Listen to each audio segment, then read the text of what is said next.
have a possible squall line coming in right there. Not sure what's happening with all this black stuff over here. What do you think about passage making these days? It's harder than it used to be. We're a little more apprehensive about conditions, whereas we used to just go and it was fine if we get beat up a little bit. But now we want it to be a little calmer. Problem we're having right now is there's a squall coming, and do we wait and pull anchor after it, or do we go now? It's always a hard decision because sometimes you have to wait 2 hours. I think we go right now. What do you think? We got a hole here. Look at the, you can see the palm trees on the island. They're blowing hard right now. Oh, our code zero's coming unfurled.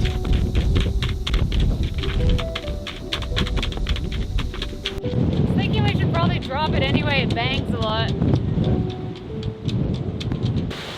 baby, go away. Come baby. Rain, rain, go away. Come again another day.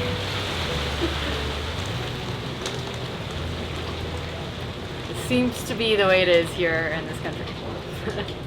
It's done! It's very quick, these squalls. They roll by. This one was a big one though. It missed us most of it, but they're quick to come and they're quick to go. They pack a bit of a punch. It's like an extra 10 to 15 knots of wind every time you get one. And a little bit of rain. Life is a lot more, not more complicated. It's actually quite simple living aboard with 2 kids, but it's definitely harder passage making on a 41-foot catamaran. Sometimes at night we sit in front of the computer and we look at the 60-foot catamarans, the performance 60-foot, and they would make the sea state so much less important and so much faster as well. Our passages, we could do day hops instead of overnights. And we're looking at doing overnight here from central Maldives to southern Maldives, and yeah, it's more precipitous. I'm struggling to find the word. You can go faster. But you know what? I mean, there's pros and cons to every boat. But there's definitely talks these days about bigger passage making boat, and it's more for comfort. Nahoa is totally fine. We feel completely safe, but it can be a little more uncomfortable if she bounces a little more. Our friends have a Leopard 46. They go a bit faster. They don't take as much water over the bow. It's just, I mean, even that is a huge difference as to Nahoa. But I mean, we've made it this far in Nahoa. We really don't have any problems with Nahoa. We love Nahoa. It's just kind of, we're starting to look to the future. What do you think? Yeah, we're looking at the future post Nahoa for LAP 2.0. Bigger boat, bigger catamaran, something faster, something that, yeah, is less wet, something that's less bouncy. Don't know what it'll be, but yeah. So we've never been to a boat show where we've been actually shopping for a boat. Like, we've never ever gone and like toured all these boats. I've never stepped foot on half the boats out there. We've actually been sailing around the world and not at boat shows touring all these boats. So we've been watching all these people that have been at the boat shows for the last 15 years waiting for their boats to be built. Am I allowed to say that? Sure, you can say whatever you want. Think that it's time for us to probably hit up a show in the next couple of years. I mean, we just have not been in anywhere near it. Like, we're halfway around the world, actually sailing around the world. Mind you, we did stop for 2 years in Thailand, so pot, kettle, pot, whatever.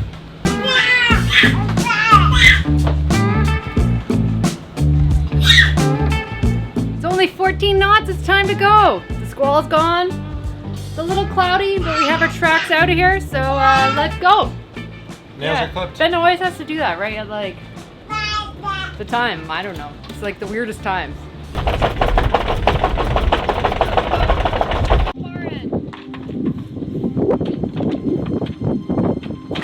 It's not like one of these man-made passes in the Maldives. I think they use dynamite or excavators to dig them out. Talking to the camera? Just trying to include everyone, man. I don't want to leave anyone out. Let's like get through this and not drift onto the reef. Our depth sounder still isn't working. It's nerve-wracking. We have no idea of depths.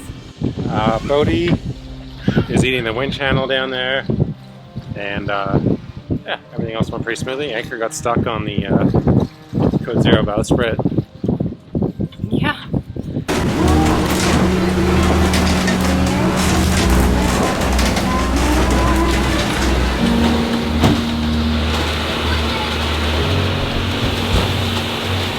It is steep, big swells out here.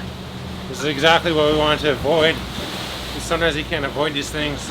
And then of course the bilges are full, and the bilge alarms go off, and a squall's coming. One bilge is full because you changed filters, right? Yeah. Yeah, it's not the funnest with two kids. Mostly because you got to carry this little one around. And that's always a bit nerve-wracking when it's like this. You got to be really careful. So yeah, always one hand on the baby, one hand on the boat, and don't put him between you and anything hard. Yeah, bud? He doesn't seem to mind it though. He probably thinks it's fun. Well, it's definitely more jarring and jerky out here than we thought. It's about 2+ meter waves with little waves on top going in different directions. There's some tide action. So yeah, it's jerky, but I think one of the things about a new boat is going to still be to have this area, the cockpit, to be fully enclosed. I mean, we sit in here, watch the weather outside, and are dry for the most part. A lot of boats don't have that.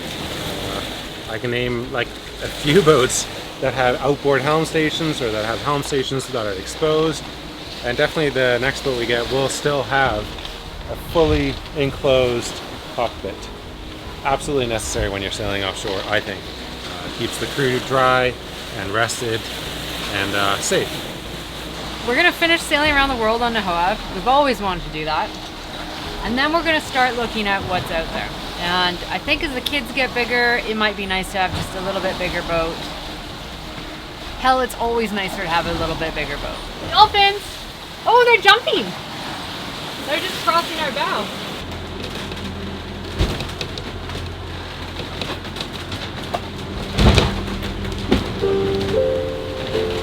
This has been by far one of the worst passages we've had in a long time. I mean, we haven't been sailing that much for a while, but seriously, it kind of ranks up there as one of those handful. And I think maybe our tolerance is a little lower now with the kids, but this one has been pretty awful.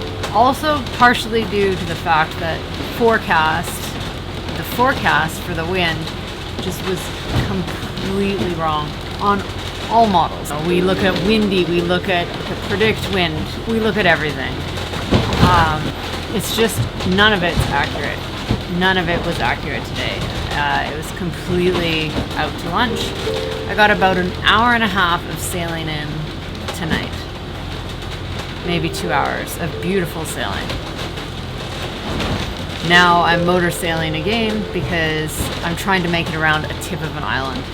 And it gets a little like, you start to question this, and it's like, do we head to the lee? But then if you go in the lee of the island, then it's like an extra 40 miles north, and then you might not make the anchorage that you're trying to get to.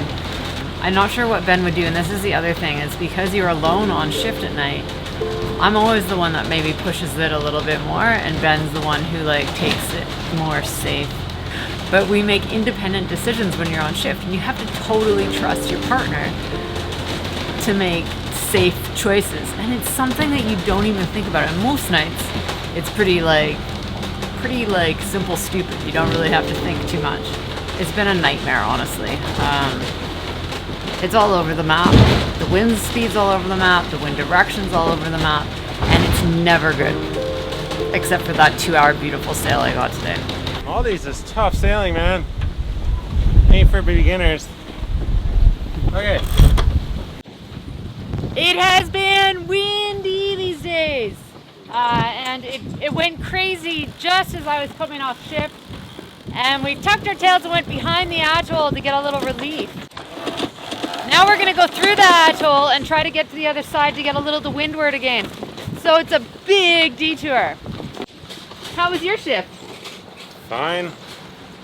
It was Calm, cool, collected. I just moved the boat to the lee of an atoll. That's all I did. It was really chill. We're gonna head straight through this atoll to the other side to get to windward. And then we're gonna anchor for the day and sail overnight because it's about 12 to 13 hour passage, we figure. Between 10 and 13 hours, depending on how fast we go. It's easier to slow down and arrive in daylight than it is to speed up and arrive in daylight. Do you know what I mean? You get what I mean? Does that make sense? It's easier to sail at night when the kids are sleeping. Oh, there's that too.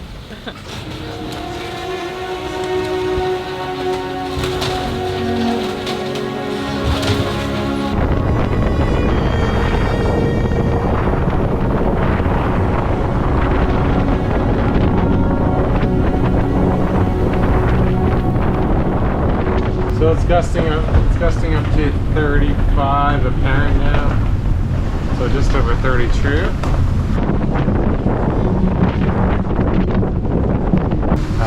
We're motor sailing. You think you'd be able to sail in this kind of wind, but charter cats still go to windward, so.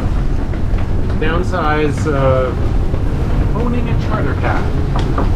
You can't sail all the time, you motor a lot of the time, even when it's really windy. Anyways, we have like 8 more miles to go till we go and get to shelter. Unfortunately, shelter is to windward, so we're gonna have to spend another 2 hours trying to motor there. We're about 4 knots.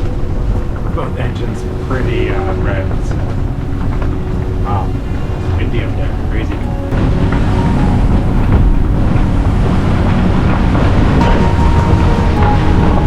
The waves inside the atoll are shocking. They're just so short and steep, that every now and then the boat just comes to a grinding halt and it's like it plows into one and just stops. It's intense. But the leeway this boat has is incredible. The leeway is the sideways slippage of the boat, and yeah, that is incredible when we're sailing upwind. It is shocking. So I'm looking at a 90-degree tack angle, and we'll see if we'll even make it from that. So that's my plan. I'll let you know how it goes. Well, we made it. It's the next morning. Kind of didn't film last night. We had a couple beer and went straight to bed. We were bagged. That was one hell of a nasty passage. Nasty. We ended up being stuck in a gale. It blew 35 knots, gusting up to, what, 38 even at times? I think that was the worst. We're in Thinadoo? I don't know how to say it properly, but we're in Thinadoo, and it is a beautiful anchorage in the Maldives. I think it might be the nicest, calmest anchorage in the Maldives ever. It's beautiful. I love it here. I don't know what's here. We haven't been to shore yet, but there's a shipyard on shore here, which looks really cool. And I think there's a tuna plant too, so I think a lot of the fishing boats come in here and drop stuff off. But we haven't gone to shore yet. We hopefully will get to shore, but today we fixed the boat. There's a long list on my phone. On the list we have the windlass wasn't working when we arrived. One of the wires corroded because everything got covered in salt. I'm fixing that permanently with heat shrink. I have to check the engines. There was some diesel smell coming from them. Make sure they're running well for the next passage, which is going to be nasty. The Genoa reefing line has some chafe on it, so that has to be fixed. Oh, just check the front compartments to see if any salt water got in there. There's just little things like that, nothing major. Put in more diesel into the diesel tanks, maybe buy some more diesel. That is a short list. Normally the list can be longer, so we are doing super well right now. Naho's running excellent, and there's just a few nitpicky things, and we'll get those sorted eventually, but I think for now it's just going to be fixes and fixes and fixes.